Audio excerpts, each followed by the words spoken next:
ఒకవేళ ఈ రోజు నిన్ను అందరూ వదిలిపెట్టారు, నీ బంధువులు, స్నేహితులు, నీ దగ్గర అన్ని ఉన్నప్పుడు తినడానికి వచ్చిన వాళ్ళు, అన్ని ఉన్నప్పుడు నీ దగ్గర అనుభవించడానికి వచ్చిన వాళ్ళు, ఏమీ లేనప్పుడు ఒంటరి వాడిగా నేను వదిలిపెట్టి వెళ్ళిపోయారేమో. నమ్ము ప్రియ దేవుని బిడ్డ, పట్టుకో యేసయ్యను గట్టిగా.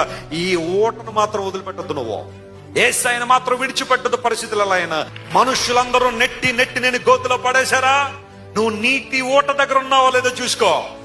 దేవుడు నిన్నే ఒక రోజున ప్రపంచానికి ఎలా మారుస్తాడు. ఆయన దీవెనకరంగా మారు. ఎవరైతే నేను తృణీకరించారో వారే నీ పాదాల దగ్గరికి వస్తారని బైబిల్లో రాయబడింది. దేవుడు తీసుకొస్తాడు వాళ్ళని నీ దగ్గరికి. ఈ రోజు నేను ఎవరైతే తిరస్కరిస్తున్నారో, ఎవరైతే నేను కాదంటున్నారో, ఎవరైతే నేను కాదని నెట్టేశారో పక్కకి, remember my friend, God is gonna exalt you in front of their life. వారి జీవితాల ముందే దేవుడు నిన్ను హెచ్చించడానికి ఆయన ఎప్పుడు సిద్ధంగానే ఉన్నాడు. స్తోత్రం చెప్పండి, హల్లెలూయా. ప్రపంచంలో డబ్బు గాని, అందము గాని, హోదా గాని, స్నేహితులు గాని, బంధువులు గాని